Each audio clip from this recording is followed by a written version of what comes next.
Peace, family. Peace, family. This is Team Osiris, and we're gonna do something different today. I'm real excited about this one. This is my first time doing it with Brother Kansu, the aficionado, the president, the elder of Team Osiris, along with Melvin Jefferson, the grand archivist. And we're gonna be breaking down a gentleman by the name of Jashub, the Scholastic bully.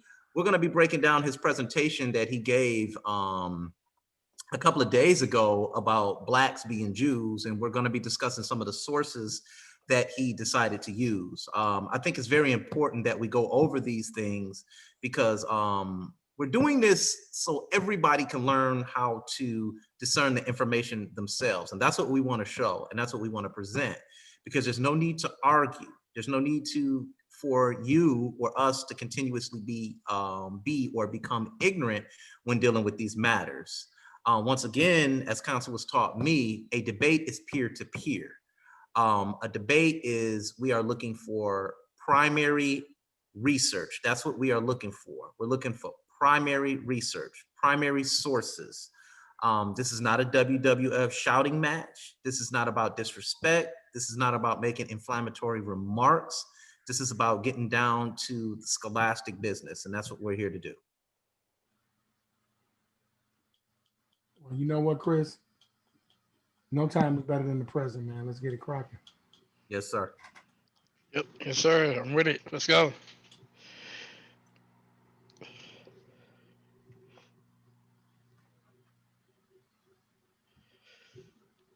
All right, so this is the first. We're looking at his presentation that he released on his channel the other day. And so this is one of the things, we're just going through several points that stood out to us. And so the first one here is a slide where he's stating, again, Black Jews can be identified by descent. Now, the source that he's using for that is the Jewish nation of the Caribbean, the Spanish, Portuguese, Jewish settlements in the Caribbean and the Guyanas. This is a book by Mordechai Arbel, and he has the page number here, as well as a quote on the right. The quotation, he puts, "It is resolved that all Jewish mulattoes, blacks, mestizas, and casticas who carry the name of or are known to be descendant of the Portuguese Spanish nation will be considered congruent." Right? Any questions or any concerns about this slide? First things first is when you see something like this, he's making an assertion here. Black Jews can be identified by descent. And the bullet statement, I'm assuming, is he's saying that it is resolved that all Jewish mulattoes, blacks, mestizas, and casticas who carry the name or are known to be descendant of the Portuguese Spanish nation will be considered congregation. That's a little vague, and I don't think that's enough information here to determine how Black Jews can be identified. I mean, were they converts? Bloodline, descendants of Israel? Like I said, this is an assertion being made here. And, I think later on in this presentation and in this lesson right here, this slide, we're going to get the full context of what's being said here. Kansu? Yeah, I mean, a lot of it is framing. When we look at the PowerPoint, it's all about citation and how to properly citate. To give citation to a source.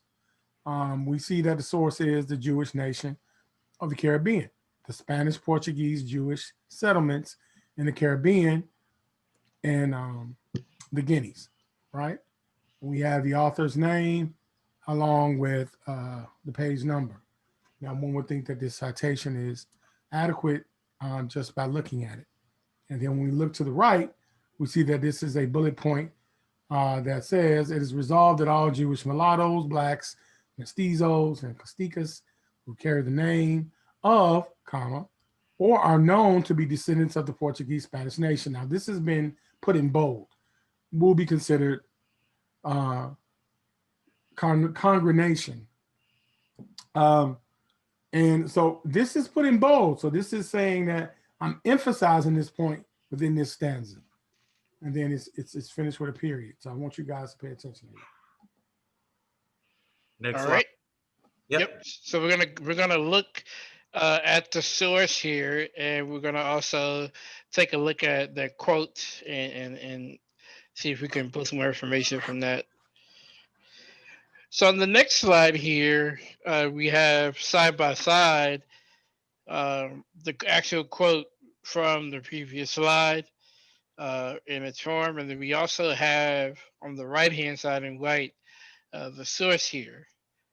Now, for those who can't see it, there is the quote here on the right, but again, I'll have to use the pointer here to show you that it's talking about this line here. So here it says, it is resolved that all Jewish mulattoes, blacks, mestizos, and castizas who carry the name of or are known to be descendants of the Portuguese Spanish nation will be considered congregation.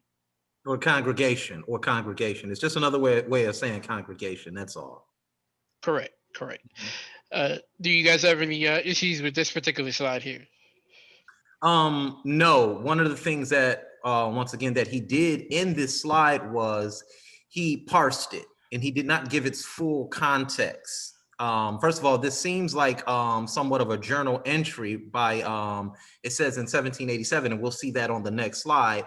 But when you start it off, it says about the difference between a full member and a congregant, which means a member of their church or synagogue. And it says, it is resolved that all Jewish mulattoes, blacks, mestizos, casticas who carry the name of or are known to be descendant of the Portuguese Spanish nation will be considered congregating. All other Negroes, this is what it says, all other Negroes and mulatto Jews who want to join voluntarily in the Portuguese Jewish persuasion as congregant, I can't say that word for some odd reason, will be obliged to affirm this with their signature at the time of their acceptance. Once and for all, on all equal terms, they will enjoy all ecclesiastical privileges like other members of the nation. But nevertheless, on the understanding that the celebrations of their ceremonies, such as marriage and death, will take place in the synagogue in the afternoon rather than in the morning. Those who are truly married or are legitimate children may perform all the ceremonies during the weekdays and during the afternoon of the Sabbath and holidays. Now, what he seems, and I'm going to let Consul take it away when I'm done, and I want him to correct me if I'm wrong. He's asserting that this was speaking about race. Yes, it's speaking about race, but it's speaking about designation within a ecclesiastical setting. It's not talking about race or anything like that. It's just talking about your status in an ecclesiastical setting. So what is the gentleman, or what is trying to be inferred here? And it's very tricky, some of the things that can happen when you parse paragraphs or information from another book. It's important to read the full context, because when you start it at "it is resolved," that's a little weird, because "it is resolved" is not how this passage starts. Right. It starts about an ecclesiastical membership. That's what this is about. It's not about bloodline. It has nothing to do with that. It has nothing to do with identifying a bloodline. Go ahead, Consul. Yeah, simple and plain is when you cite a source and you put the source as a parent excerpt, and you start off with an excerpt from actually a full body of information, you change the scope. You change the scope. In the debate world, we call that shoehorning. You change the absolute scope to exactly what it means in totality. So when we look at the excerpt on the right from the actual book, it starts with "about," capital A, about. But he goes into the tonnage of the excerpt and starts with "it is resolved." So why would you take out about the difference between all full member and congruent? So the congruent, that means there's a difference between a full member and a congregation. Now, if you go back, Mel, to the previous slide, I want you to see it says Black Jews can be identified by descent. So now the term descent means that, okay, this is a genetical argument. We're talking about genealogy because the term descent is in the terminal field of genetics. And I don't mean modern genetics. I'm talking about genealogy, bloodline. So they are identified by bloodline. Now go back to the slide that we were on. And I'll say this quickly. When we look at this, it says, it is resolved that all Jewish matters, mulattoes, blacks, mestizos, so forth and so on, are known to be descendant of the Portuguese-Japanese nation and will be considered congregation. They're considered that, okay? But it does not say that it's imperative that they be black. What they're saying is about the difference between a full member and a congregant. A congregant is a partial member. When we go down to the bottom here of this passage, what supports what I'm talking about, those who are truly married or are legitimate children may perform all ceremonies during the weekdays and during the afternoon of the Sabbath and the holidays. Now we go back up and it says they will enjoy all ecclesiastical privileges like other members of the nation, but nevertheless, on the understanding that celebrations of their ceremonies, such as marriage and death, will take place in the synagogue in the afternoon rather than the morning. The natural practice is the morning, sunrise. It's not in the afternoon. So I want you guys to understand how this could shift the entire scope of this excerpt that was taken out. Because why would you just not put about the difference between a full member and a congregation? Why not put that in there? So this is what we talk about parsing, because he's saying that blacks, he didn't put the other people in. He didn't see, I want you to look at this caveat. He didn't realize what he excerpted. It said, it is resolved that all Jewish, not Judean, Jewish mulattoes, Jewish blacks, Jewish mestizos, Jewish Costicas. Just didn't say blacks. Now go back to the previous slide again now. Do you see Jewish black? He says Black Jews can be identified by descent. So we're talking about something now where he's parsing and changing the scope of the claim. He's basically summating it on his own. So just pay attention to the pathos as we go further. All right. Yeah, I definitely concur. And I agree with both Christopher and Kazu has stated. And actually, so does the author. If you go to the next slide here, and feel free to pause this as you will, but this talks about a plantation society in Suriname, and it discusses intermixing between Jewish masters and black slaves, preferably the black women. And so what happens is these Jewish mulatto children were educated by Jews, but they were not given the same birthright as a Jew who was, 100% Jewish. He could not have been a mulatto to be considered truly legitimate. And so the quote is stating that because of these illegitimate children, they can no longer require the same privileges as legitimate children or legitimate Jewish people. They have to do things differently. So this is where it talks about them having to affirm their persuasion as congregant with the signature when they're accepted.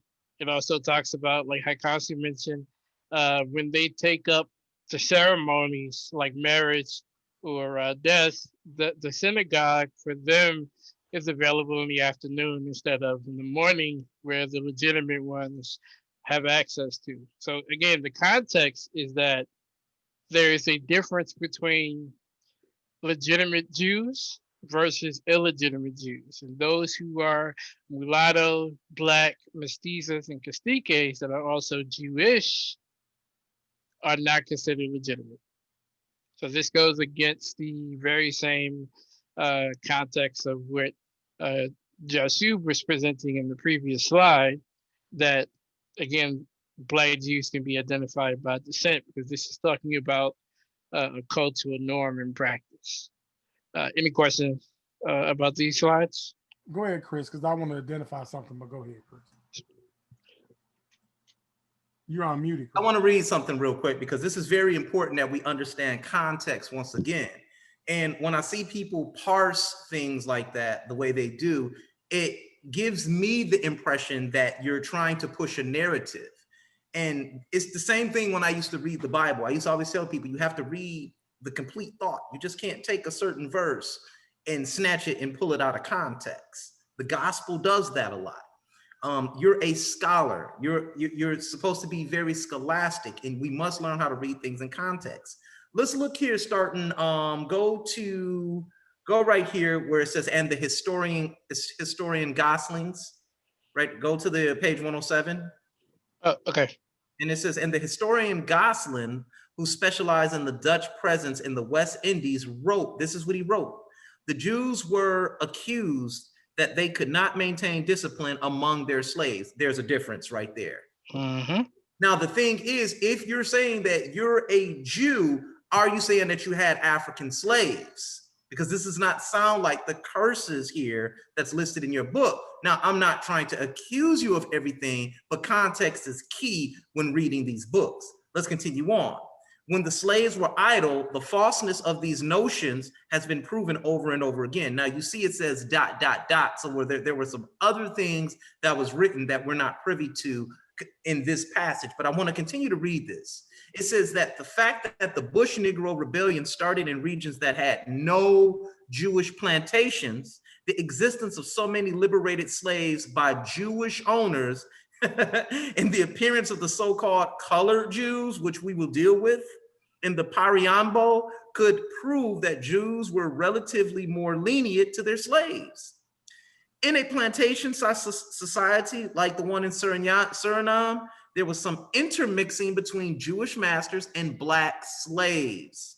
Abraham Bueno des Mesquita, Moses Horeb Brandon, and Samuel Hain de la Parra, in their letter to Governor Frederici on March 17th, on the 7th of March in 1794, state, several among the Portuguese nation out of private affection begot children with some of their female slaves or mulattoes. Out of particular love for Jewish religion, the boys were properly circumcised and the girls instructed by a teacher, as were their descendants. Some of these were manumitted at the request of their patrons, and others having them born out of wedlock. After the manumission, they were instructed by their mothers of whom they were born, and took the names of the Portuguese Jews. This is conversion. This is how we get the Jewish convert. This is the correct context to versus what was presented in your scholastic presentation here. I could do this all day with what you presented, and this book is called The Jewish Nation of the Caribbean. The Jewish nation of the Caribbean were those Jews that were expelled out of Spain. That was those were those Jews that were expelled, the Portuguese Jews. Go back to that slide for a minute. Go back to that slide.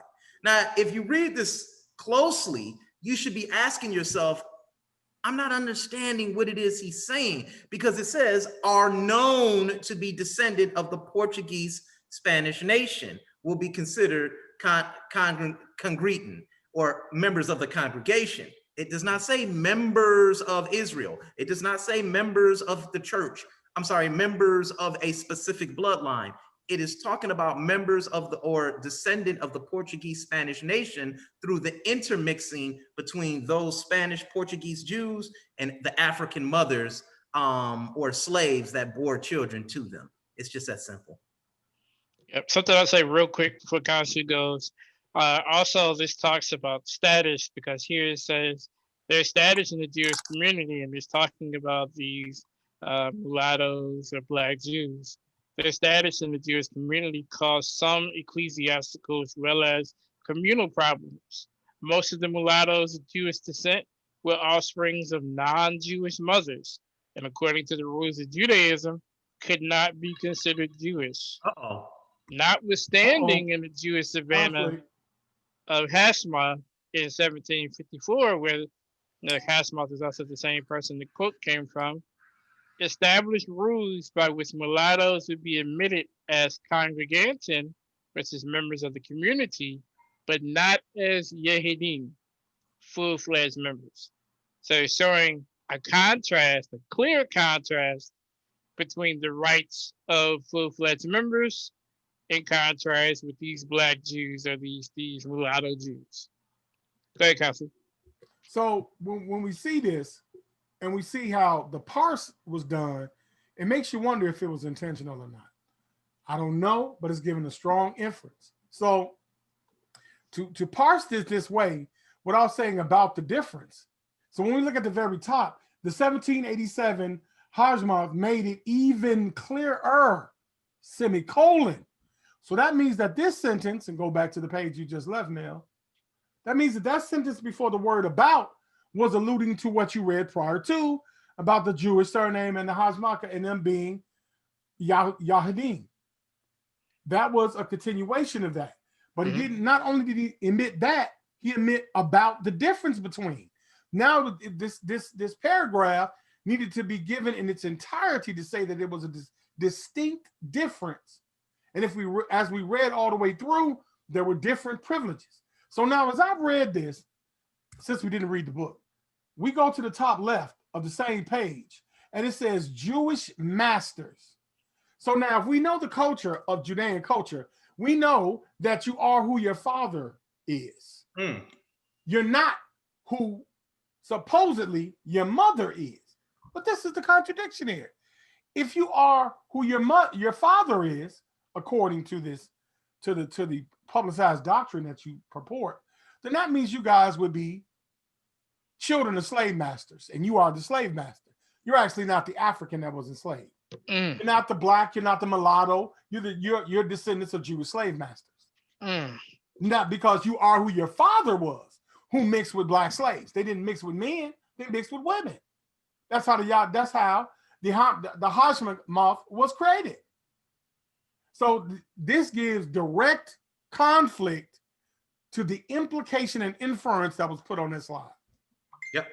And I'm gonna piggyback Kansu one last time because I want to read something here so we don't play with that word Darkei Yeshraim or Yeshraim. And the Darkei Yeshraim, it simply means the way of the righteous. I want to read something. It says the mixed race Jewish citizens of Paramaribo struggled to define themselves and to defend their rights to be recognized by fellow Jews. This is in a book called The Ways of Peace by, what's his name here? Rabbi Eshko, I can't pronounce his name. I'm sorry. It says white Jews helped found the synagogue on the condition that Siva or brotherhood not form their own separate sect. The members of the Darkei Yeshraim responded by arguing if they could not be recognized as an independent community, then they should be accepted as full members of a larger Jewish community. In 1794, a letter from Governor Frederici ordered mixed race Jews to, quote, subordinate themselves to the rules of the Portuguese Jewish authority, effectively ending the community at Darkei Yeshraim. Over time, however, mixed race Jews gained acceptance as fully fledged members of the mainstream community, first unofficially and then by formal decree. By 1856, the governing body ordered community leaders to accept the children of enslaved converts as Jews. I'm gonna get this. So this was speaking about ecclesiastical membership. I don't know what else to say. It's called context. I guess we can go to the next slide. All right. So the next slide here, again, Jashub, his slide here states that white does not always denote skin color. Uh-oh. That is a statement here. His source here is Portuguese style and Luso-African identity, pre-colonial Senegambia, 16th, 19th centuries, and it's written by Peter A. Mark. These here are page numbers, and his quote from the source states, "A century after Jobson, Francis Moore's 1732 observation confirms the association of social status with the terms white, quote, and because all who are free claim this title." There's another quote there for some reason. 94, there must be a footnote. From the late 16th to the 19th century, one perceives a consistent system of ascribed meaning whereby white implies both social status, slave trader, or free man, and references to cultural and blood ties to Portugal. Now, I want to say this really quick, and then I know Chris is going to take this. I know Chris is ready to crush this. When you say a term and you quote it, air quote or quote, that means that it's a layman term, not necessarily a definitive one. Right. So whereby white implies. That's why you have grammar to understand the diction of what's being written. It's not affirming white, it's just saying this was a general colloquial term, white. Okay, go ahead. And your assertion does not necessarily, your assertion actually contradicts what you put here, because you said white does not always denote skin color, but this is what it reads towards the end. It says, from the late 16th to the 19th century, one perceives a consistent system of ascribing meaning whereby white implies both social status and references to cultural and blood ties to Portugal. So yes, it does denote skin color, but we need to find out what this is denoting, what this passage is truly talking about here, because we're going to see something. How can I say it without being inflammatory? We're going to see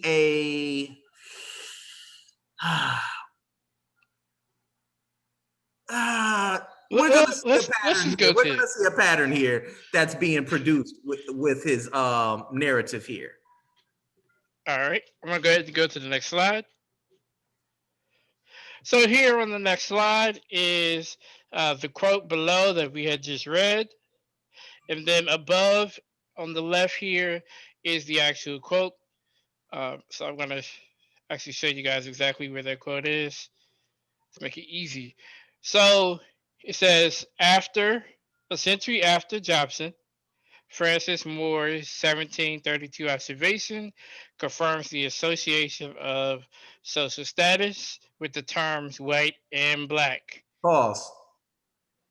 Where's black at in his presentation? So you see the term white and because.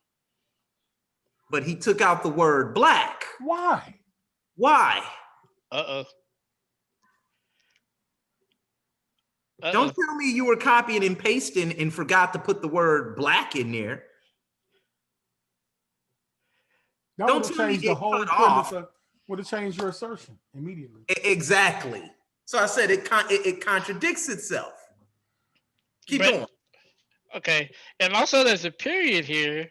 So when I'm looking for the word because does not show up until the very next sentence. So this section here, and in 1818 at the Luso-African trading community of Giba in present-day Guinea-Bissau, Gaspard Molin observed blacks and mulattoes who are nevertheless called white because. So all of that is missing as well.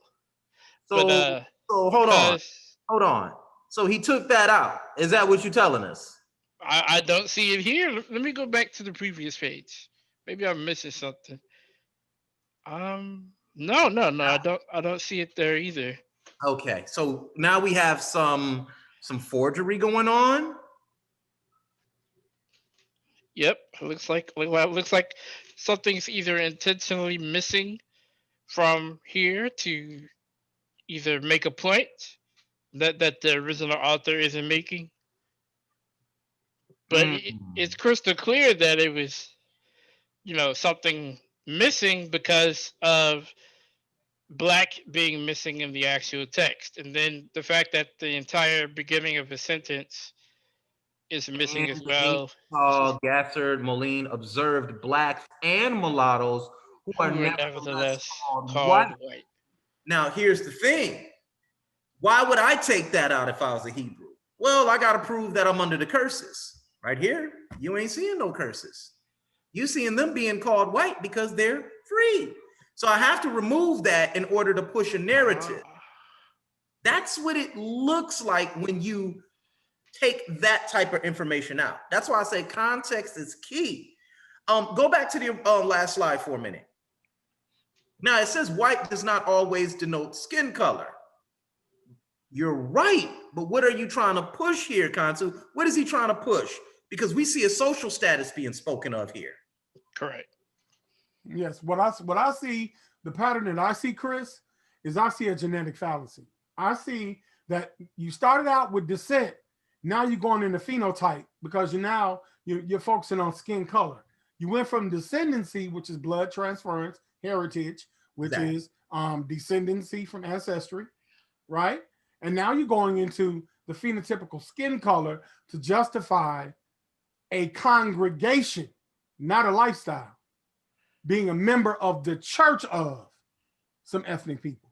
So Melvin, go to the next slide just for a second. I want to show something that's very critical when it comes to citing.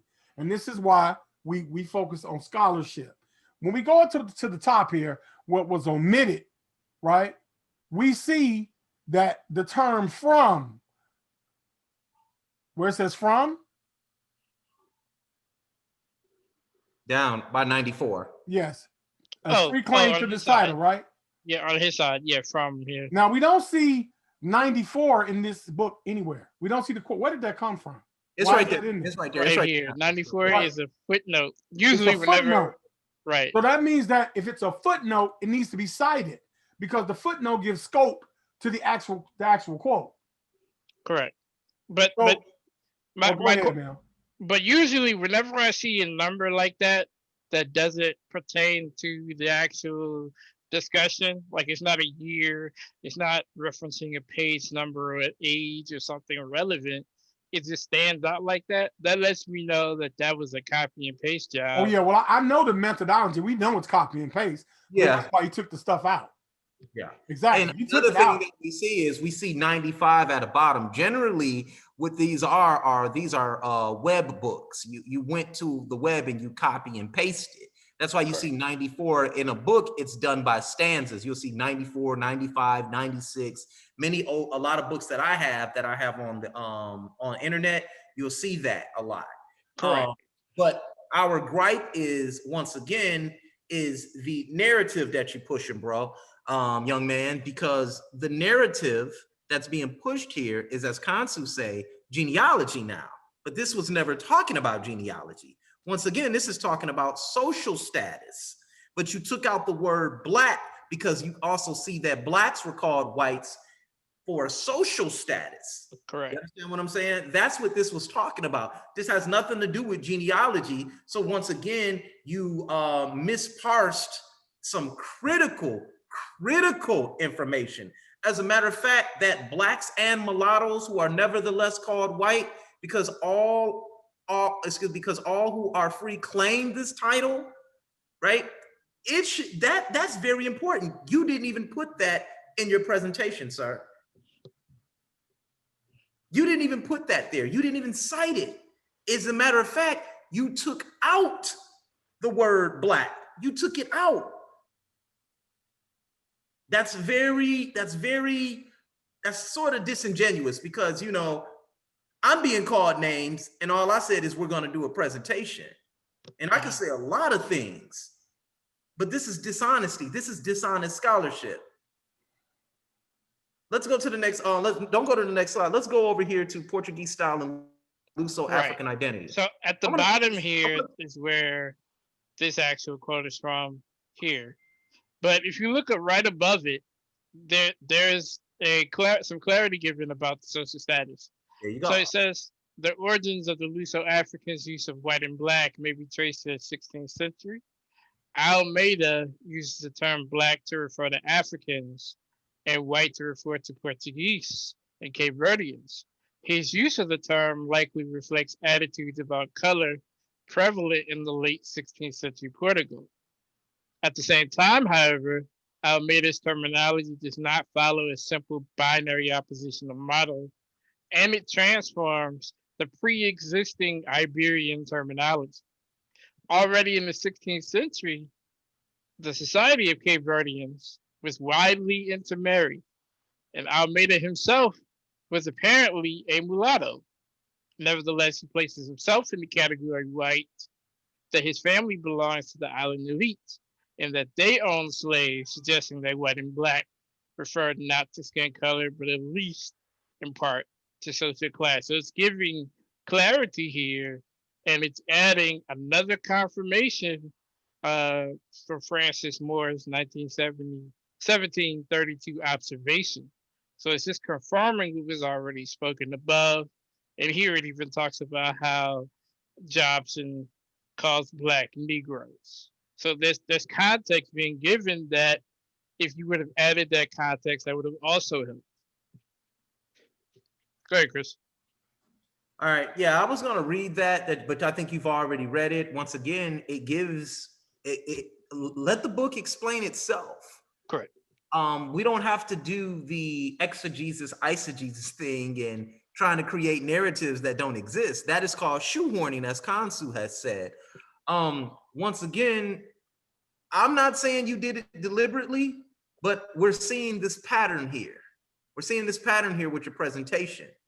You know, I could not do something like this, let alone sleep at night, or let alone let my peers look at it. There's no way I could present this to my peers and say, here, look, because first of all, they'll catch this and they'll say, what is this? You know, so I think we've explained all that, unless Brother Constable got something he want to say. No, I'm good. All right. So we'll go to the next one. So here's another slide here from Jashub. He says genealogy backs the claim of Sephardic Jews. There's the assertion. Now there's the assertion, and you guys see the trend: genealogy, skin color, descendancy. We're looking at it. We're looking at the formation of an argument around genetics. Okay, everything is denoting phenotype, genealogy, and bloodline. I want you guys to watch the theme of how these assertions are made. Right. All right. So genealogy backs the claim of Sephardic Jews. The source is the same source we just looked at earlier. The Jewish nation of the Caribbean, the Spanish Portuguese Jewish settlements in the Caribbean and the Guianas by Mordechai Arbel again. And there's the page number. And the quotation is here. It says, the colored Jews formed the Brotherhood of Mulatto Jews in 1779 called Darhi Yesharim, and began their struggle for complete acceptance into the Jewish community. Success came very gradually, only after proving that they were descendants of Spanish Portuguese Jews. Now, I do remember Chris breaking down who the Darhi Yesharim were earlier. Do you guys have any questions or comments about the slide? No, I think I addressed this right here. Once Correct. again, his slides once again are contending with each other. They're just contending with each other. There's no synthesization with this information. It just seems like it's all been put together to push a narrative. I'm gonna show Jew, I'm gonna show black, I'm gonna keep it very vague so your imagination can go to work, because we know through the process of indoctrination, when you're being given a belief, certain ideas will begin to creep in your head. But see, what we're doing here is we're tearing down the cognitive barrier, and we're giving you guys the information that's presented on these pages versus certain paragraphs being parsed and pulled out and presented them in front of you. This is 2010 stuff right here that has already been dealt with. You know, I know the difference. I know who the Spanish Portuguese were. I mean, it's a shame that we all don't know. You know, as a matter of fact, as I showed before on this one slide, and I will be doing a historical presentation surrounding these events from the 16th all the way to the 18th century, all the way to the 18th century with the Sephardic Jews and slavery. I'll be doing that later on my channel, because it's very important that we understand the context, that we understand the history, and that we are being given a time frame here. This is what's not being given here. It seems like there's a doctrine trying to be pushed here. Kansu? Oh no, I mean you've already reiterated this, so I don't even have to. We don't have to expound. Right. This is we clearly see a degenerative pattern. We see a pattern of confirmation bias, and we also see a pattern of plagiarism because the quotes are parsed, and there really isn't any purpose to parse if you're speaking in an affirmation. You're saying what this genealogy backs the claim of Sephardic Jews. You're not saying intermixing of genealogies backs the claim of Sephardic Jews. You're just saying genealogy as if it was a natural process of ancestor to descendant or parent to child, when that's not the case. Right. Okay. So let's go and look at the source. So the quote from Jashubs on the top, and the actual quote from the source here is on the left. So the quote starts right here. The colored Jews formed a brotherhood of mulatto Jews in 1779 called Darhi Yasharim, the way of the righteous, and began their struggle for complete acceptance into the Jewish community. Success came very gradually, only after proving that they were descendants of Spanish Portuguese Jews. Now, there's more to this sentence that was cut off. Let me see if that's available on the previous slide. No, it's not. And there isn't even a period there. But the rest of the sentence says, and had married a member of the Jewish community. So not only were they descendants of on the next slide, Melvin. It's over here on the next page over here. Right, it's over here as well. This is the full page, but I cropped out this part here so people can see it.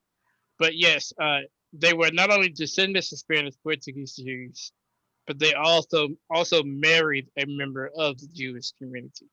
So I'm not sure why he left out why they married a member of the Jewish community, but if you're gonna quote, I would definitely add that back in. So now, and if you guys remember what we said earlier, we just didn't make an assumption. We read this. We didn't make an assumption that the intermixing were just slaves. We told you they were females. So if we go up, Neil, the paragraph before on the right, we go all the way up to where it says several Portuguese. Let's go up to an interesting phenomenon. That means this isn't normal. An interesting phenomenon was the colored Jewish community in Paramimbo, Suriname. So we got to see the chapter on the Surinamese. But when we go down, it says several Portuguese Jews sired children with female slaves. Now, remember, we talked about this earlier, and this is where it's starting to show inference of fraudulent activity. It clearly denotes African slaves. The only way you could have done that is with the females.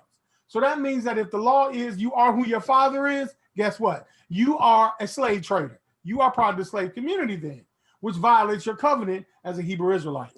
So then when we go here, it says the Jewish masters, once again, in most cases, liberated and educated these children as Jews. They liberated them and then educated them on the organic culture and traded them as family members. That's big because in Western Africa, in continental areas, chattel slavery was not being implemented then. These were slaves of the family. No, this is annexed in. Kowski, it says treated them treated as like family members. I'm sorry, Mel. Yeah, it says treated, not traded. Treated. Right. No, what I'm saying is that the reason why I said traded, is because there's inference of a slave trade. Right. The slave trade was, we're going to trade you from your African origin and you're going to be adopted into the Jewish origin. You are going to be a vassal. We're going to vacillate you. All right, that's the proper terminology. Because they treated them as family members, in some case, they could inherit the plantation. They traded their culture in for a new culture that they were inherited by siring, breeding. They were bred, just like a dog breeds with another dog. Right, just like that. Giving birth, correct. They were not considered organic to the point they couldn't even have synagogue with the continental Jew. Correct. No, you do yours in the afternoon. We're doing ours in the morning. So we see this context here, and we understand it. And so by the time we get down to where the quote starts, right? The colored Jews formed a brotherhood, so forth and so on, right? When we read at the very beginning, that was again left out.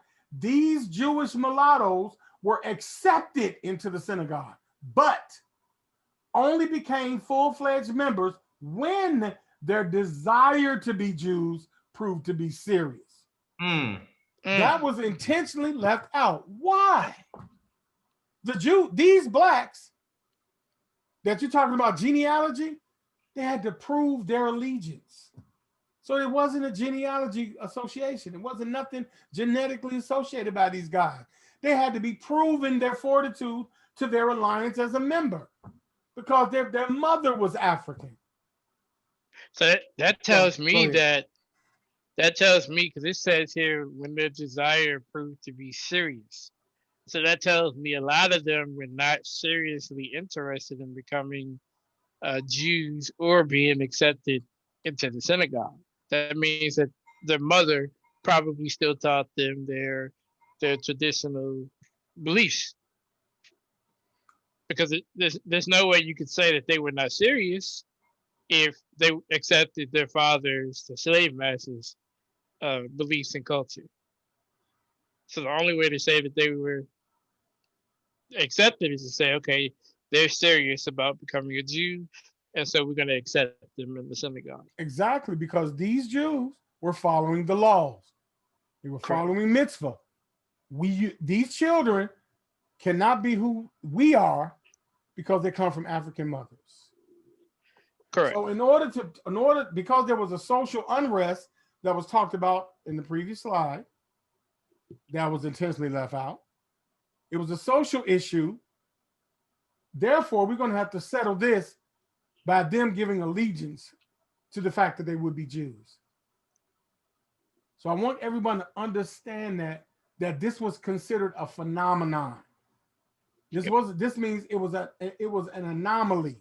It wasn't something that was generally done. It was a provision. Okay, it was an interesting phenomenon. This is from the same source that Jashub used. But Jashub's premise is we don't read the book. Okay. Cool. Apparently you didn't either. And I want to bring something else up because one of the things, so he doesn't try to move the goalposts. It says, well, who are these Jews being discriminated against? Let's read. It says, in Jamaica, the Jews were discriminated against until the beginning of the 19th century, with one result being their dispersal in small townships and villages. Trying their best to make a living, Christian businessmen accused Jews of underhanded dealings with slaves. Creoles claimed that Jews sold their goods to slaves at night. And when the slaves held their markets on Sundays, it was said that Jews bargained with the slaves while the rest of the populace was in church. Jews were further accused of selling ammunition and guns to slaves. Wow. So it was not surprising when a black rebel who was captured in Savannah, Lamar, Jamaica, said to a Jewish soldier guarding him, quote, "You and us are the same. You are different from the whites and they hate you. Let's join forces." You have an African slave who was converted to a Jew speaking to a mulatto because the white Christian communities don't like either one of them. The Jews who hold on to their synagogue teachings, their halakha, their Mishnah, their Torah, versus the Christian Protestants, Kansu, tell me if I'm wrong, who only tell them to live by the gospel and hold on to the Hermetic hypothesis and believe that niggas should be enslaved. I mean, come on. Woof. That's But killer right there. You left all that out, though. Yeah, left all that out, though. Oh, that's out. You didn't show that. But yet, when I say we're going to do a presentation on the information that you presented, because I don't feel as if you read this information correctly, you got incensed by it. But now we know why. We're just showing where you need to better yourself at, bro. That's it. Next slide. All right. Sorry, did you want to add on to that? Oh no, come on, man. No, that's checkmate. Okay. Right now, we just, the person is on the ropes, and we just beating them up on the ropes right now. Okay. At this point. Okay. All right. I want to go to the next slide. So the next slide, again, Jashub says here, the phenotype of the original Jewish population. Okay, stop right there. Once again, this is another assertion being made here. Go ahead. Correct. And again, it goes back to what Kansu said. He's talking about genealogy. If you connect them all, talks about phenotype, color, race. So it goes into a genetic debate. And let me say this too. When someone reiterates what they already reiterated, that's called begging the question. You just said white and skin color. Now you go to phenotype. That's phenotype is skin color. So now you're begging the question. That's what that's called. These can be anecdotal talking points. You could just use this for anecdotal talking points, man. Right. All right. So his source here for this claim is the Jew, a Negro, being a study of the Jewish ancestry from an impartial standpoint. This is by Arthur Talmadge Abernathy. It's a page number. And the quote is here: the original Jews were, therefore, short, dark people of the long-headed type. The original Jew and Negro were then descended from the same father. Pause. Now remember, his assertion here is the phenotype of the original Jewish population. This is his assertion concerning the matter that is in this book. Go ahead. All right. Kansi, did you have any questions? No. Well, no, sir. All right. So here we have the quote from Jashub, and then the quote is here at the bottom. Also, it's over here on the right, but I'm going to exactly read the quote. So the beginning of the quote is: the original Jews were therefore short, dark people of the long-headed type. The original Jew and Negro were then descended from the same father. The interesting thing about this quote is that it comes from two separate sentences, two separate paragraphs, actually. And the context for them are going to be different because of what's being discussed. The second sentence is more so talking about intermarriage between Jews and Negroes. So this is why it's saying they're the same father. But the previous sentence is talking about them having a certain head type. Now, if you read this book, again, this is the preface of the book, but if you read this book, in the previous page, it talks about the comparisons between head types and head sizes. Broad, it goes over broad head types and broad sizes compared to long head sizes. And as you can see above, it talks about nose shapes. And then here it says broad heads in Europe are all intuitive from Asia. So it goes into head types, which is really craniometry, but it goes into that here. Let me go back. So it goes into that here. So my question here would be why take two separate sentences from two separate paragraphs when each paragraph has specific context to that sentence? And again, if you can't see it here on the right, it is here at the bottom left. Any questions or comments? Yes, let me say something really quick. When we look at how a book is edited and how it's written, how it's typecast, what Melvin is talking about is critical. The end of the previous paragraph was parsed into the beginning of another one, which totally changes the precept. When we look at the excerpt of the quote, it's two different paragraphs. Correct. It's not a whole thought. When you're writing with grammatical law, when a paragraph ends and you begin another one, that means that you're coming on, it's a different thought process. Correct. Or it would have been one whole paragraph. It distinctly was two different ones, which Melvin is talking about contextual context. This is inference of intent to beg a question and an appeal from ignorance. Go ahead. Chris, did you have any comments? Or? Yeah, I want you to go. I want to continue to harbor on. I want to point this out again because so people can understand what happened. He put to go to where it says the original Jews. It says the original Jews were therefore short, dark people of the long-headed type. Pause. To put that as an example or as an answer to your assertion, you have to read. This is your assertion, the phenotype of the original Jewish population. But the entire phenotype in this book, and on this page, in a preface, by the way, fucking preface of all things, it's before you get there, you have to read all of this. Right. It's telling you, this is what it says. In Africa, let me start here. The head shape is identical or nearly so. From the Negro to the Scandinavian, and there is perfect gradation of complexion and other characters. From the little black broad-nosed Negro to the big white narrow-nosed Scandinavian. The broadheads in Europe are all intruders from Asia. I do not agree with him that, agree with who? Okay, let's continue on. That this race, the Euro-African, arose in Africa and spread north. But the opposite is the truth, period. Nor do I agree with him, who's him once again. See, so much of the context in the preface has been excluded.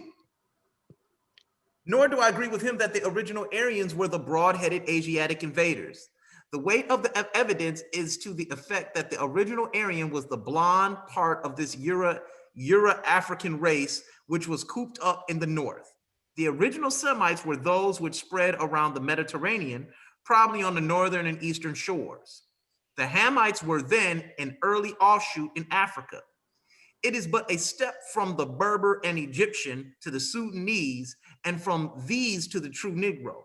All these types are the first cousins from Scandinavia. All these types are the first, all the way to the Congo. Now, here's the conclusion of everything I just read. Correct. The original Jews were, therefore, short, dark people of the long-headed type. The original Jew and Negro were then descended from the same father.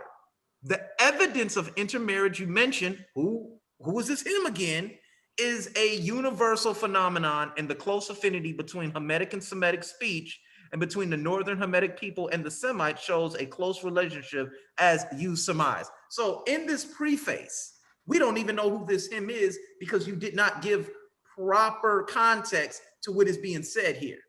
This doesn't prove anything. And what year was this book written? What's the name of this book? The book is called The Jew, a Negro being a study of the Jewish ancestry from an impartial standpoint. The Jew, a Negro, a study. I want to get a being date. A study of the Jewish ancestry. So first of all, you know the book is dated because it's using biblical. So this book is 1910. Correct. But the reason why, here's how I know the book is dated. First of all, it's using terms like Negro, it's using biblical terms such as Semites and Hamites, but it's also saying, that they're connected to some Scandinavians. So this is a dated book, and whoever the preface is written by, because a lot of times the preface can be written by the author, but there are times when the preface is not written by the author. And so whoever the preface is written by, this is their assertion on the claim that's being made from the author, and it's just dated. So I would never use this in a modern discussion about genetics or even phenotype because it's completely outdated. And I would never use that to express uh, what a particular person ethnic background is like, especially when it talks about head shape. That's completely outdated. Well, one thing that Chris brought to light, and I want to reiterate what Chris stated, we don't even know who him is. Correct. So that lets me know that this is an argumentative commentary. This is not Commentary, a discovery or claim to fact. This person is saying that I believe this juxtaposed to him. Him believes this, I believe this. It's a summation, as he said at the end of the paragraph. This is correct. a summation. This isn't a fact, hasn't been validated. It's context clues. So it's all about the prose. And again, it's awfully strange that this is two paragraphs parsed at the ending of one and the beginning of the other that have two different contextual meanings. You cannot do that. If you were in college, in an English course, in any science course, and you were doing a dissertation, a hypothesis, you fail. And you're probably kicked out of the university for doing something like this. Definitely. Definitely. All right. So I'm going to go to the next slide. Yep. So here's another claim being made, effacing history in favor of hyphenated whiteness. Effacing means erasing, if you will, whitewashing history in favor of hyphenated whiteness. The source here is Jews and Blacks in the Early Modern World, written by Jonathan Scorch. Here's the page number. And the quote is, "The history of the colored Jews born of transracial sex and their congregation underwent almost complete erasure from the authors." You guys have any comments on that? Chris could go ahead. Once again, you guys see the pattern going on here with this. He's creating a narrative by constantly highlighting what he wants to be highlighted. He hasn't shown me the ability to synchronize the information correctly. It's fraudulent. I have to call it like I see it now. You know, the Torah says by the testimony of two witnesses. We've had three. We've had three now. You parsing verses, the end of one paragraph and then the beginning of another, convoluting the context between the two. You're constantly doing this. And I gotta start to, I'm not saying you're a bad person, but I'm saying I gotta begin to question your integrity on your integrity when dealing with scholarship. Let's go to the next one. Let's go. All right, Kasi, do you have any comments on that? No. Okay, so we'll go to the next one here. So here's the quote from Jashub here, and then the actual place where the quote is from is down here. I'm going to read it on the right, but if you can't see it on the right, it's down here at the bottom. It actually starts with right here, the history of the colored Jews. But I'm going to do it on the right. So the history of the colored Jews born of Sephardic transracial sex. Okay, Now, pause. Because Go ahead, Constance. Go ahead. You see Sephardic to the left? Uh-huh. I do not see Sephardic here. How could you miss one word? Exactly. Continue, brother. Let me go back on the previous slide. Did I miss that? It's fraudulent. Okay, no. I don't see Sephardic here either. It's fraudulent. Yeah, so that's a big misstep there. So born of Sephardic transracial sex and their congregation underwent almost complete erasure, but from the authors. But here there's a comma. He added a period here Why would you put on a period his. instead of a comma, or at least 3 dots to show excerpt? Correct, because yeah, here's a period as well. Because the author has a comma and they say Jewish mulattoes receiving barely a mention in passing. Another issue I have with this quote is that it starts in the middle of a sentence. This is a comma here, not a period, and the punctuation for the in the history of the colored Jews is not capitalized. The sentence actually begins with finally, finally, particularly significant in terms of the construction of the Sephardic whiteness in Suriname. Then the quote begins. And actually, if you really want the context for this passage, you would need to start with the beginning of the paragraph where it talks Exactly. about the religious tolerance conveyed by the narrative masked in a social system. This is what we're talking Grounded in about. exploitation. Exploitation of those with darker skin and suppression of their religious culture. And so it talks about this Sephardic whiteness in Suriname as a contrast to their culture, but then it also goes into the history of these colored Jews who are Sephardic, that have Sephardic transracial sex, and then it goes into their congregation almost being erased by authors. So it's even saying that these mulattoes that are Jews barely receive a mention in passing by these same authors. So it's a lot missing from this quote up here. That again, his point he's making is saying that there's a erasing of history, or effacing of history in favor of hyphenated whiteness. Did you guys have any comments about this here? Yeah. Once again, we're going back into the Darkei Yasharim. Hmm. We're talking about the slaves who became Jews, who wanted to have the same ecclesiastical rights as the original Jews. We see that's what's going on here. Go back to his assertion here. His assertion, what he's claiming is that they wiped out the black Jews. They got rid of all the black Jews. Go back to the quote again. Let's go back to the quote that he fraudulently took words out of again. This Correct. So it would start with finally. finally particularly significant in the terms of the construction of Sephardic whiteness in Suriname, the history of the colored Jews born of Sephardic transracial sex. What were we talking about earlier? We were talking about the men who had sex with the African slaves.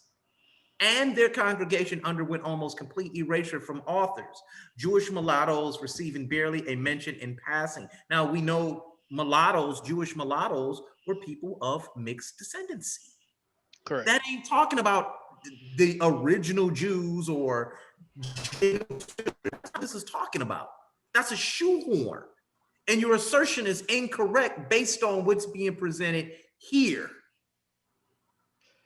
Correct. And saying that it's erasing their history because of whiteness is not correct, because again it's talking about a social system that's based on the exploitation of those with the darkest skin and suppression of their culture, of their religious culture.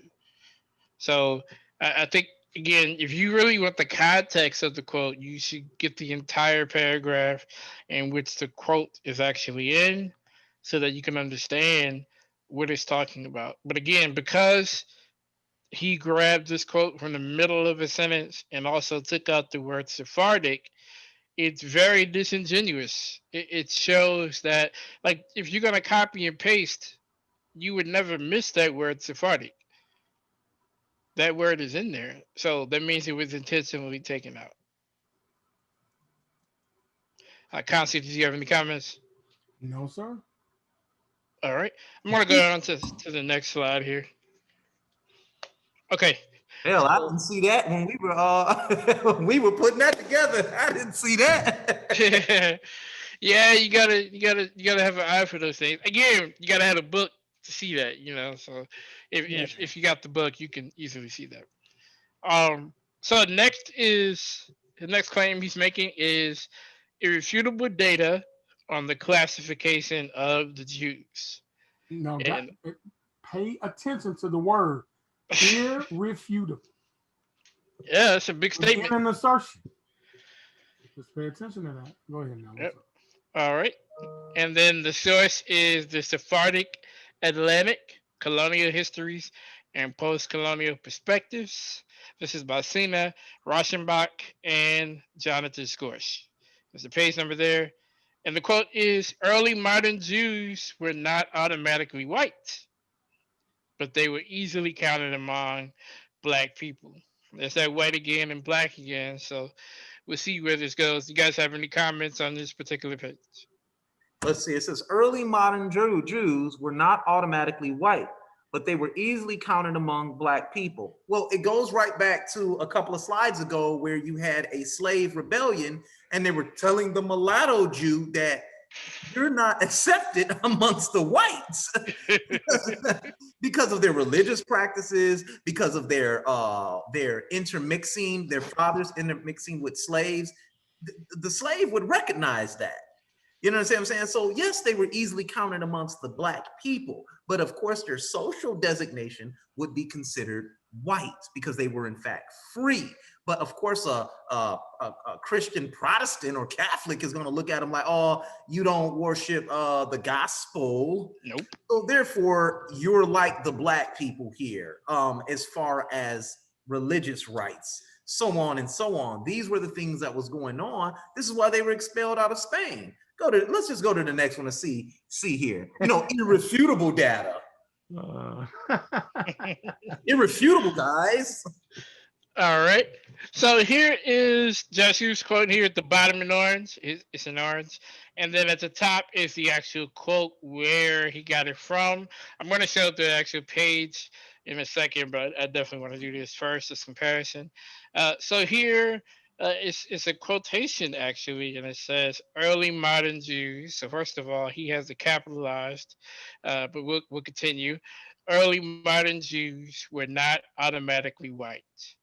And it's an end quote.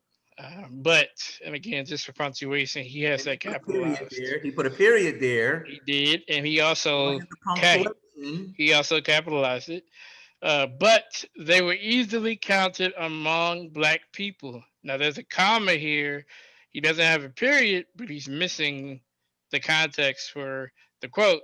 Didn't finish. Or they were at least considered to be of a special white but Jewish, in quotation, status. So this is talking about now, and I want to say this critically when it comes to reading comprehension. This is called critical reading, everyone. Do you see that the quote, early modern Jews were not automatically white, end quote. This author wants to have integrity. So what did he do? He put an annotated footnote, number 55, in a possible bibliography to give scope to that quote. And so that he's not being disingenuous in his research.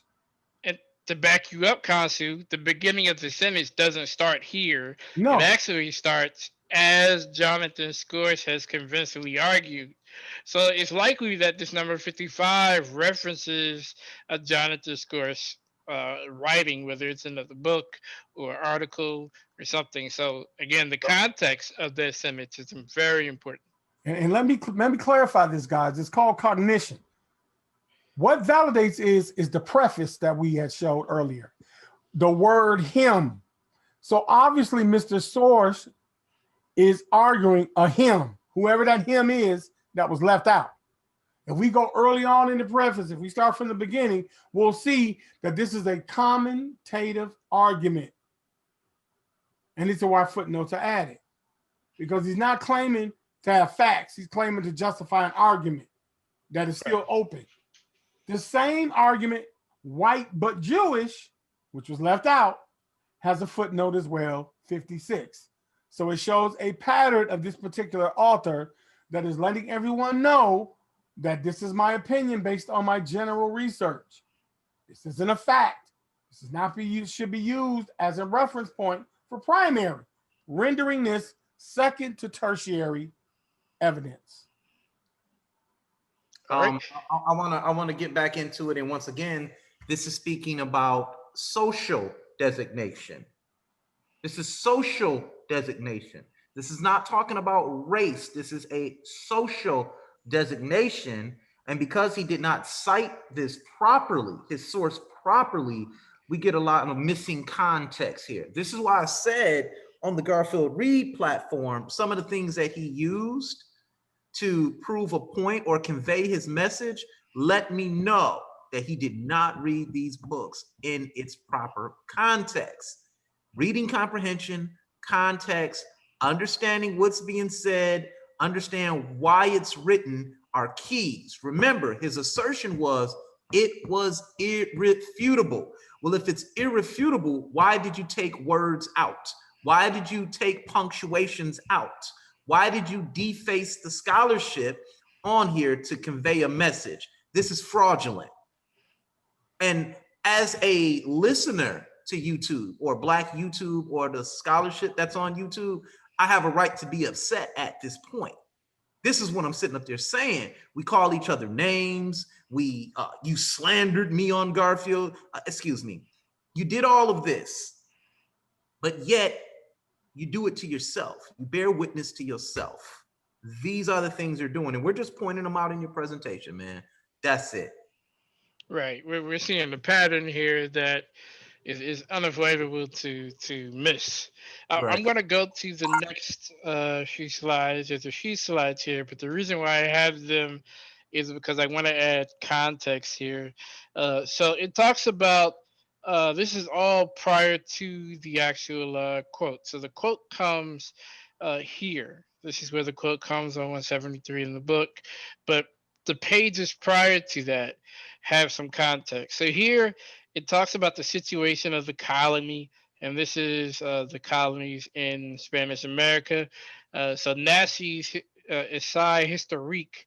Nassie is who they're talking about. Nassie talks about some things regarding the Surinamese Jews in Suriname as well in their colony. Now, Nassie was a Creole in the Latin American meaning Criollo. And so, to define what Creole means in the Latin American meaning, that means he was a white European born in the colonies of America to be distinguished from white Europeans born in Europe. So, you're going to see within these next pages the use of the word Creole. It's not talking about an African Creole or African American Creole. It's just talking about a white European born in America. So the Creole here is different from Creole and Creole languages because it doesn't refer to descendants of African slaves, like I stated, but white cultures and people. In Spanish America, resistance against the privileges of Peninsula Juarez. Now, those were Europeans born in Europe.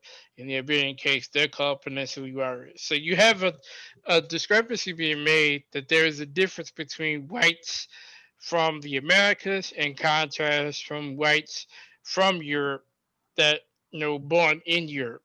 So there's a complete difference. And so these Surinamese Jewish Creoles, they identified with Jewish and non-Jewish Surinamese born white population. They had shared experiences, problems, and thoughts. And some of these experiences that they had, according to Nassi, is that they had in the 18th century, they had an issue where they had fewer rights and little autonomy because they are considered an inferior class to that of the inhabitants of the mother country, which in this case is in Suriname. Um, and so if you read here, I want to go over to the next page. They talk about how the Surinamese plantation owners that were Jewish, they understood that they had received damages from some of the slaves that they were having on their plantation. And so they made a distinction here that the damages were caused by, quote, bad maroons in their attacks from the hinterland. And so Nash still giving accounts of cooperation between good Negroes and their former owners. And then he also emphasizes that the Jews are as adept at plantation economies as well as Christians. He's also saying that regardless of the anti-Jewish argument saying that Christians ran their plantation better than Jews, he found out that they both ran the plantation the same. I'm getting to the point here. Nash's argument was stating that when it comes to Judaism, these Jewish masters and slaves in Suriname, the Jewish masters, Jewish slave owners, treated their slaves differently, and there's rumors of that spreading. And then also there's issues, as you see here at the same time, Christian and anti-Jewish discourses are bound up with social practices of blackening. And this is where Christian slave masters are having confrontation the Jewish with the Jewish slave masters in Suriname. They're having issues because again they both have different practices, and so they're having issues. And so here's where the quote comes from the previous pages here. And so the quote states that, again, from as Jonathan Discourse has argued, early modern Jews were not automatically white. The reason why is because they were having issues with the Christians. And this is so, but they were easily counted among black people, or they were at least considered to be of a special white but Jewish status. So that means that the Christians who ran the colonies were given this white status. They were the only ones given this white status at the time because they founded the colonies. They started the country, so they can control the social status. But when these Jews come over and they try to set up a plantation and become equals with these whites see that they practice a different belief.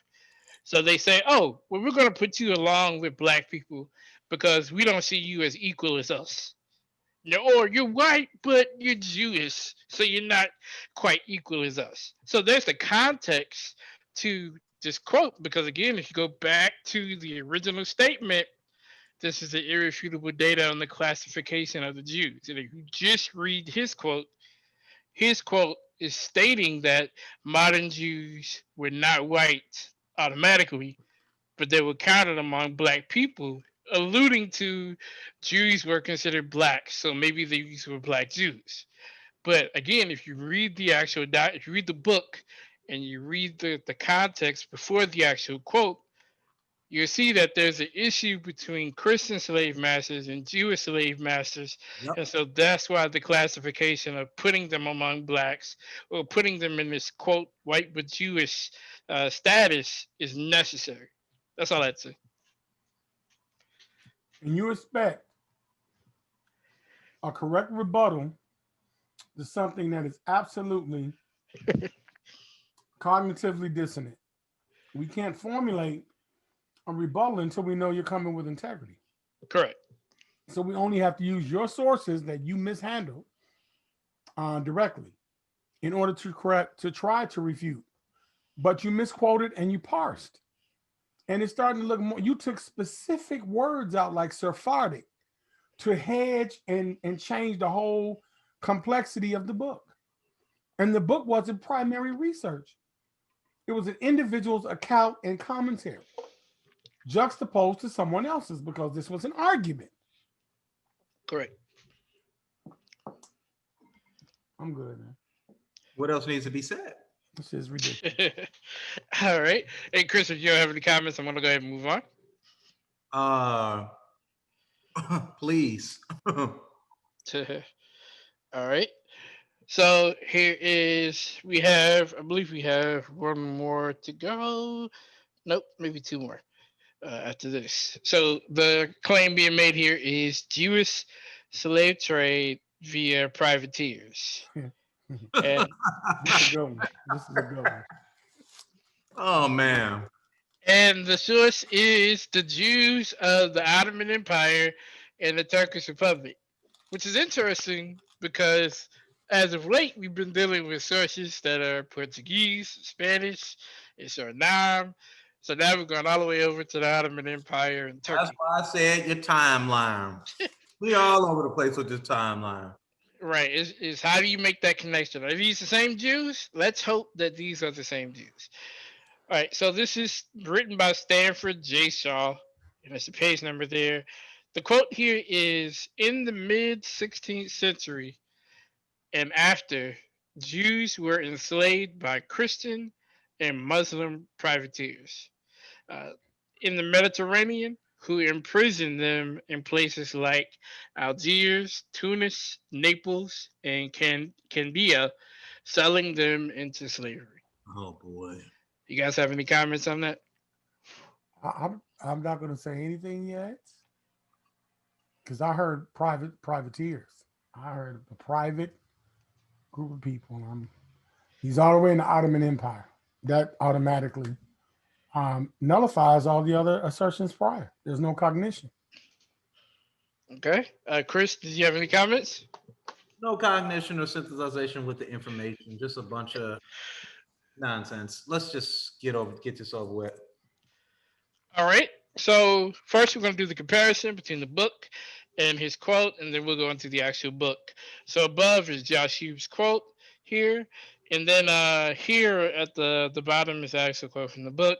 So it says, in the mid 16th century and after, Jews were enslaved by Christian and Muslim privateers in the Mediterranean, who imprisoned them at places like Algiers, Tunis, Naples, and Candia, selling them into slavery. Period. But he has a period there, and the rest of the sentence there says, unless they were ransomed. Now I'm going to See, say the caveat is unless. That's the caveat. I'm going Go to ahead, give you the Chris. rest. I'm going to give you the rest. But uh, it says unless they were ransomed within a certain time. So I didn't miss to cut that out. But yeah, so he did put a period after selling them into slavery, but there was more context into where that was from. And again, this is where it is in the book. In the mid 16th century and after, Jews were enslaved by Christian and Muslim privateers in Naples and in the Mediterranean, who imprisoned them in places like Algiers, Tunis, Naples, and Candia, selling them into slavery unless they were ransomed within a certain time. You guys have any comments on the comparison between the two quotes? Yeah. He didn't show that it was an excerpt. He did not show it was three dots that should have gone there. His punctuation leads to intent of fraud. It's misleading. If you're a scholar, it's no excuse that you took something from a book that clearly didn't have a period there. So that lets me know that you lack reading comprehension of what you're reading. You're not reading critically. You're looking for confirmation bias. So you took an excerpt based on confirmation bias instead of honestly putting three periods saying there's more to it than this. But you wanted to have this fit your narrative of your assertion. Therefore, confirmation bias. And that is a true Scotsman fallacy. All right. Chris, you have any comments on the comparison? To the audience, a privateer is one who owns a boat or a warship. That's all a privateer is. And why he decided to go here, I think he saw the word Jew and said, oh, Jews in slavery. I mean, it's actually despicable at what he's doing. So let's get into the context, because the context is going to explain why privateers come up. So I'm going to go into the context here. And in the book, there's a section here that says ransoming captives and slaves. A particularly important mitzvah or good deed expected of all good Jews was the obligation to ransom Jewish captives or slaves to spare them from torture or dishonor. This tradition began in Roman times when the Jews were sent into exile from the Holy Land, many into slavery. In the 12th and 13th centuries, most Jewish slaves were those captured by marauding crusaders on their way through Central Europe to the Holy Land. In the mid 16th century and after, Jews were enslaved by Christian and Muslim privateers and this is what the quote is, in the Mediterranean, who imprisoned them at places like Algiers, Tunis, Naples, and Candia, selling them into slavery unless they were ransomed within a certain time. But if you go back and look at the quote, this makes it seem like these Jews, which are enslaved by Christian and Muslim privateers in the mid 16th century, even though they imprisoned these Jews in these different places, they were being sold into slavery, and one could assume that the same slavery could be the transatlantic slave trade.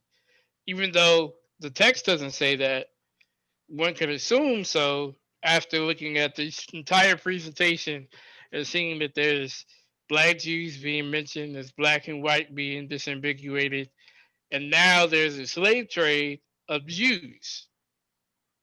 You guys have any comments on the source and the No, context? no. No. Once again, he's trying to create move on, man. Like, what are we doing? All right. So we're gonna go to the second to the last one. I believe this is the second to the last one. Oh yeah, this is a good one, Yeah, right? this is the second to the last one. All right. So next is the next claim. They came off the boat with Quranic and biblical knowledge. Uh-oh. Who is What boat? they? Now, what boat? And who is they? Right. That's a good question. They need to be disambiguated. Boat needs to be disambiguated, as well as where they're from. Because again, this appeals to, well, I would think it appeals to the transatlantic slave trade. So that has to be cleared up. The source is South Carolina's Turkish people and history and ethnology. So again, we got these Turkish people in South Carolina. All right. The author is Terry Ann Onigbene and Glenn Browder. This page number. So here's the quote: African slaves from regions of Islamic influence in the Old World, including some, is in bold text and underlined, who were literate in the Arabic language and knowledgeable of the Quran and Bible, were imported and distributed throughout the southeastern colonies and states. And I'm not even going to get into the spelling of the Quran there. You guys have any comments on this particular claim? That's major. You're a scholar and you're misspelling. That's major. That automatically well, makes me wonder. To me, that Quran would be the Quran that was originally supported by, at one point, the NOI. So that's how they spell Quran. But the problem is you can't spell it with a K in expert, but your assertion is with a Q. Exactly. Those are two different books, and that's why I got a problem with that. I have a serious problem with that because you didn't research, because that's cognitive dissonance. You can't have the Quran with because there is a distinctive difference between the Quran and the Quran. There's a totally different, and when we're talking about Arabic, there's a distinction between the Qaf and the Kaf. When you're speaking Luqta Arabiya, there's a big difference. But you didn't know we knew Arabic, right? Okay. Right. At the time of this lesson we're giving here, I'm being sent messages by the gentleman. Interesting. Very slanderous, very WWF-ish. And I just have to continue to say, I will not engage in that. I just won't. I refuse. All right. Chris, do you have any comments on the statement being made? Once again, they came off the boat with Quranic and biblical knowledge. What was the time frame on that? We'll definitely get into that when we look at the actual source here. But I'll go over to the next page. So here is at the top Jashub's quote, and then here's actually the quote side by side. Now, the quote starts in the middle of a sentence. Again, this is behavior that we're seeing. So it says African slaves from the regions of Islamic influence in the Old World, including some who were literate in the Arabic language and knowledgeable of the Quran and Bible. Stop. For keyword there is from regions of Islamic influence. Correct. So of course, they would have knowledge of the Quran and the Torah, Mishnah probably, and Mishnah. So what are we proving there? Continue Well, on. yep. Let's And continue. let me make this clear.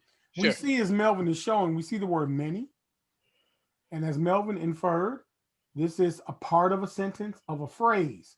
So you parsed the phrase, which Again. means you altered the context. And this is a proper noun.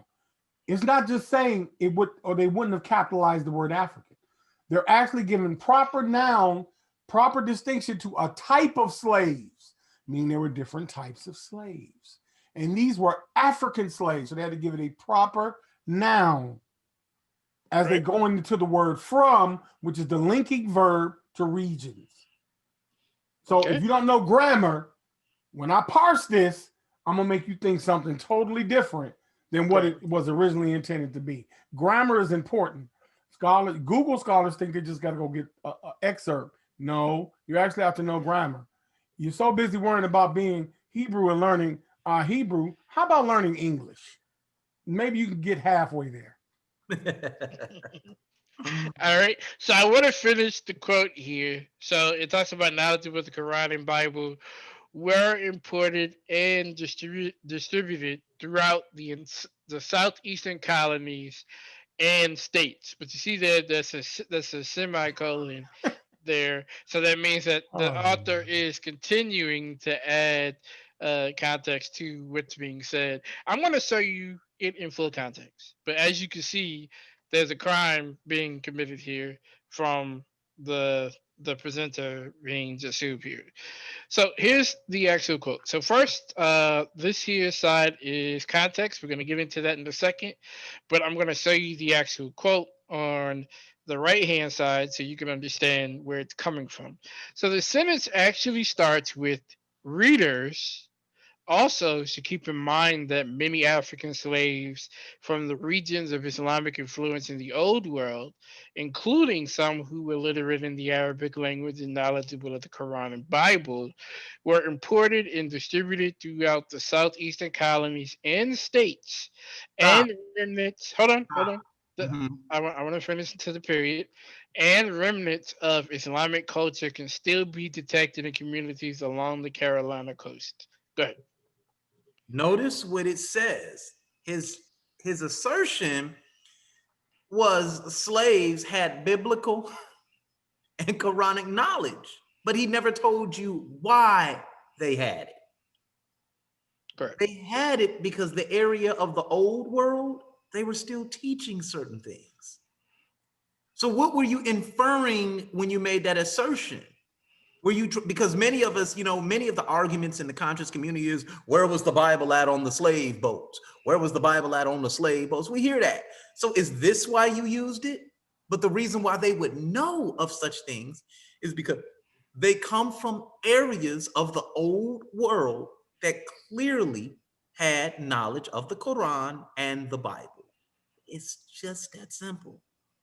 Correct. And Also, go ahead. No, I just want to get into the context here. Now, boat isn't mentioned here. Let me know if it is. But I want to go into the reading so you understand who they're talking about. So starting on the left, available reports also demonstrated that a few Muslims lived in South Carolina, and an occasional Moorish visitor appeared in the area in the 18th and 19th centuries. For example, according to historian James Hagee, certain exotic ethnics showed up in South Carolina and created quite a stir in 1786. His book, Muslim Slaves, which is a good read as well.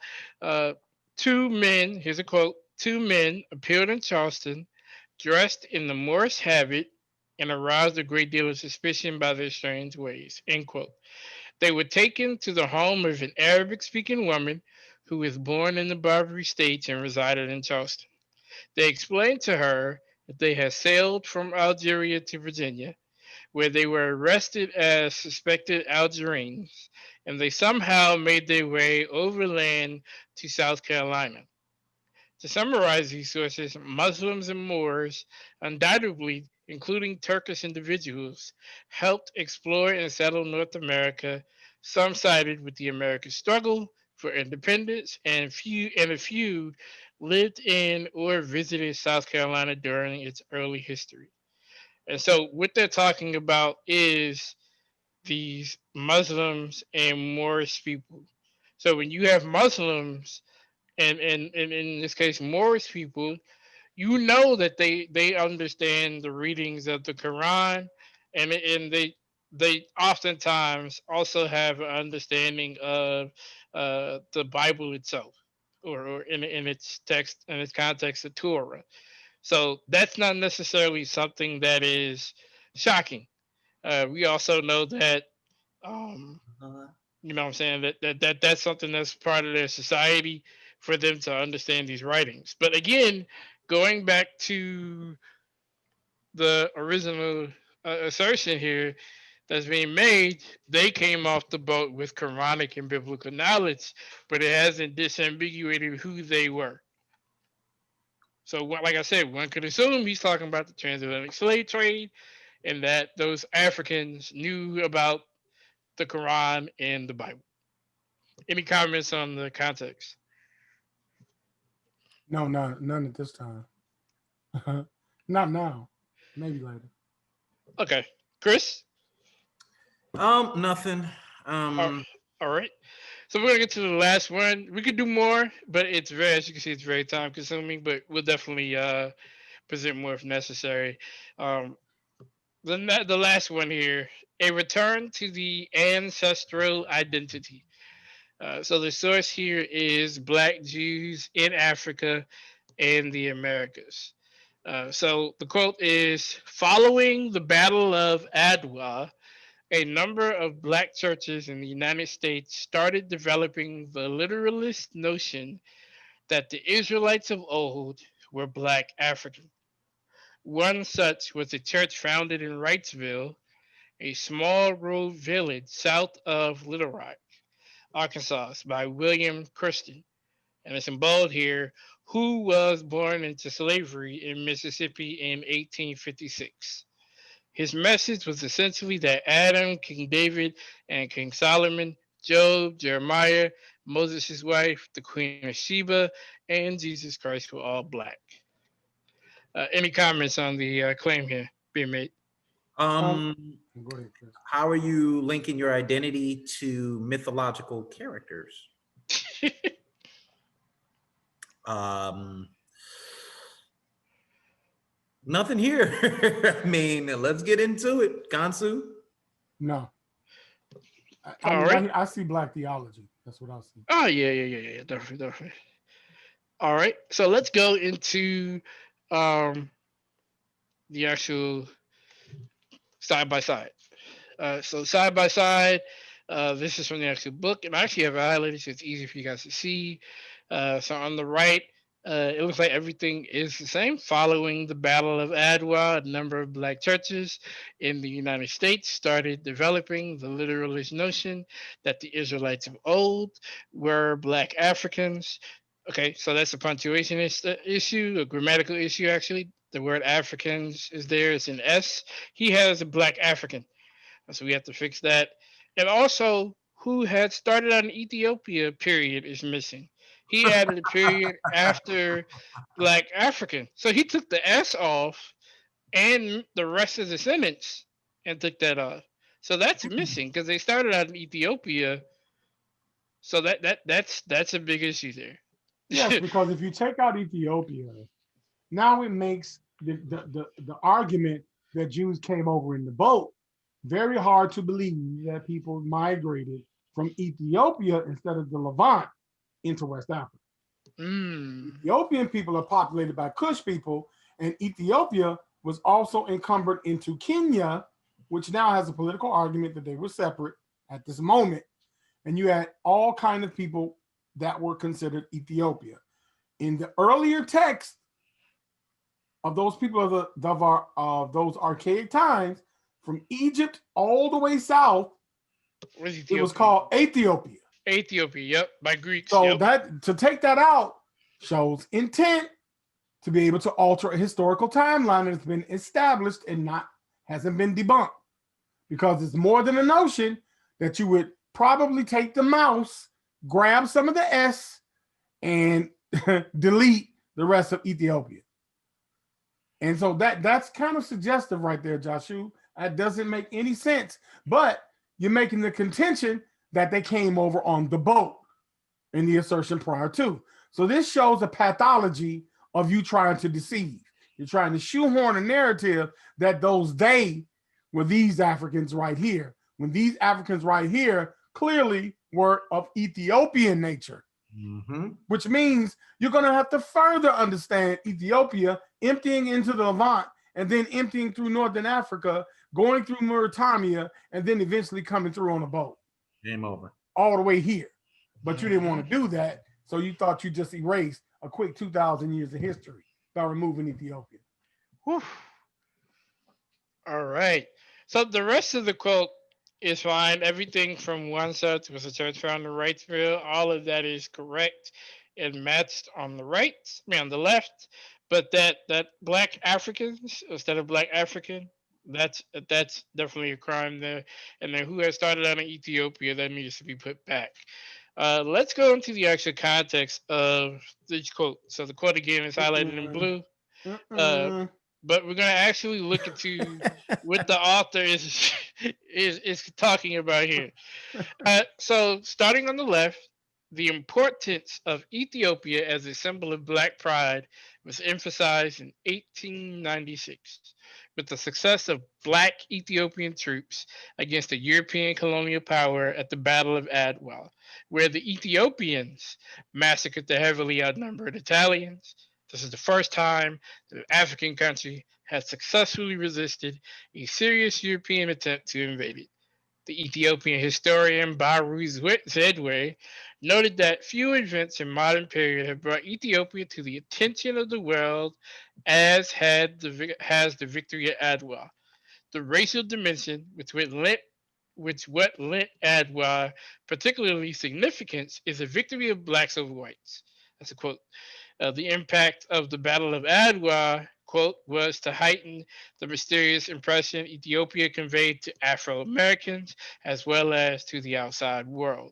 And it conjured up the symbol of Ethiopia as the Zion in Africa in the minds of vast numbers of Afro Americans as well as Africans living under colonial rule, end quote.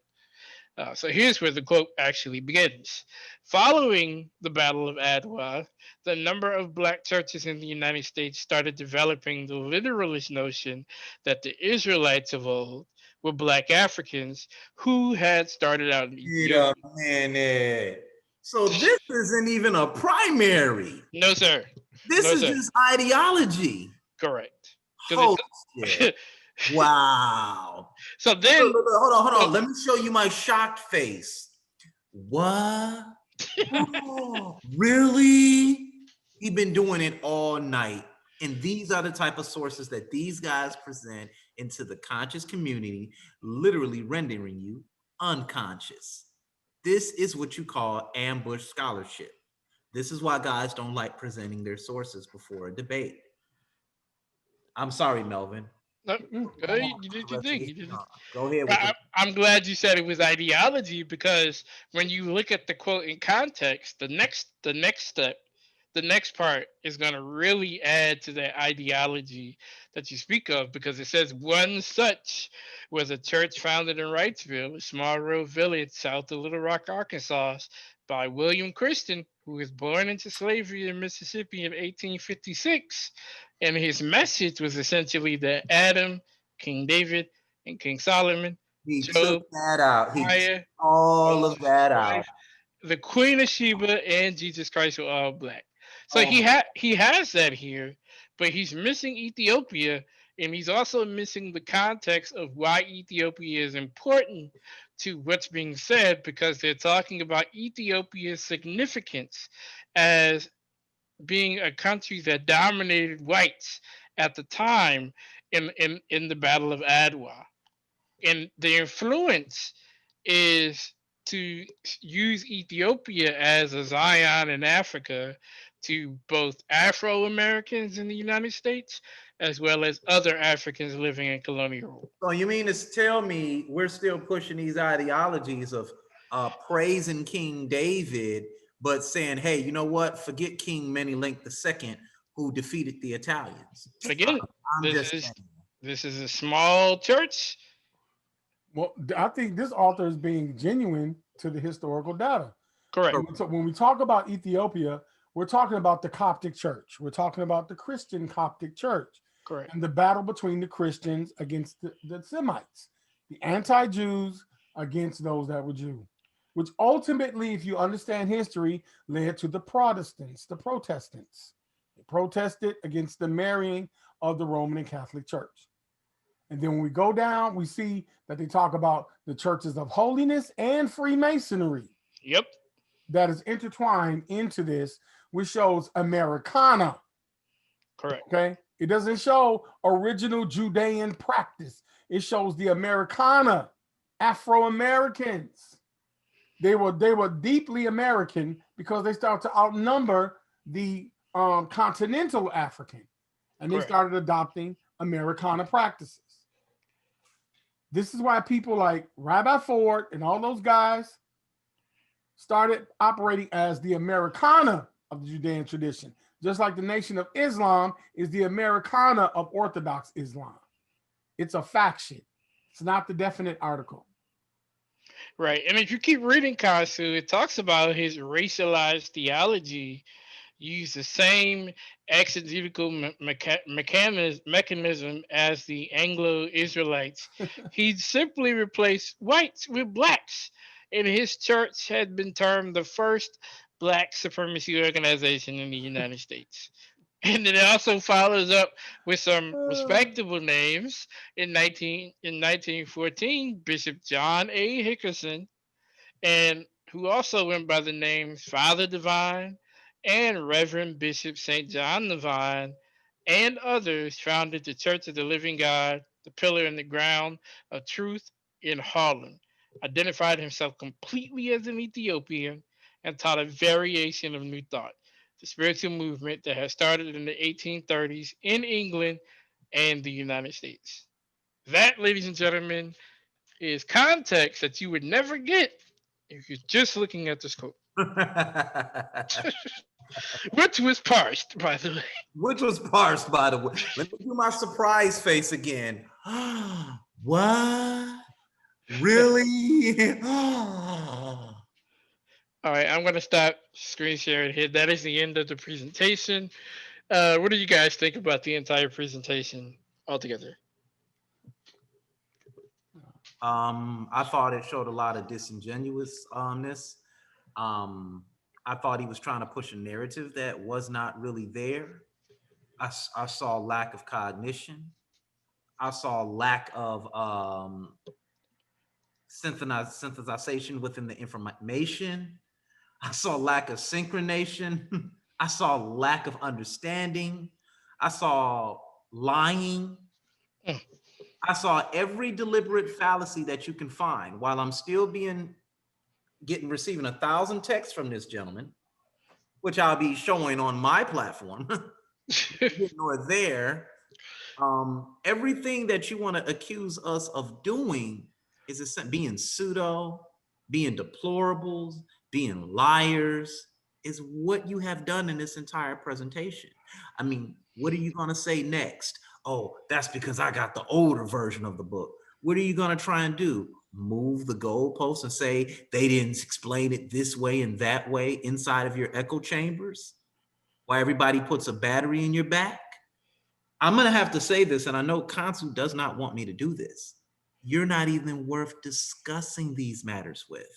And if we do decide to discuss them with you, we're only going to be discussing this presentation. There is no debate needed between me and you and Kansu, you and Melvin, or anyone else in Team Osiris. We are the teachers, you are the students. We create men, champions, and we exude excellence and breed intelligence. That's what this is all about. This is not a WWF event. This is not about slander. This is about showing the flaws in your presentation. That's all I got to say. What? No. All right, let me add some commentary real quick, and then Kasi, you can take it and also close out. Um, so first of all, Chris, for him to say it's an older version of the book, he would have needed to put that in the actual presentation. If he used a first edition or a different version or revised edition, he would need to have put that in the slides because none of those sources had a different version that I know of.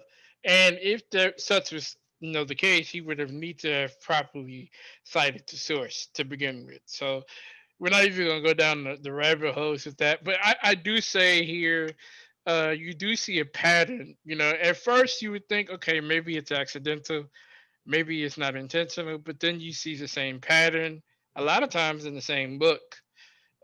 So you have to question, okay, what is the intent of the presenter? Are they trying to insinuate something that the author clearly did not make? Or are they just being purely disingenuous intentionally? And I think that's the case here. It's just that he's trying to present a message, but his process, his method for going by it is not something that is scholastically honorable. So if we were to have a debate or a discussion, he first would need to fix the issues within the presentation. There are more, I guarantee it. The PowerPoint was about 150 slides. There are more. Some I chose not to go into because it would make this discussion a 2-hour discussion.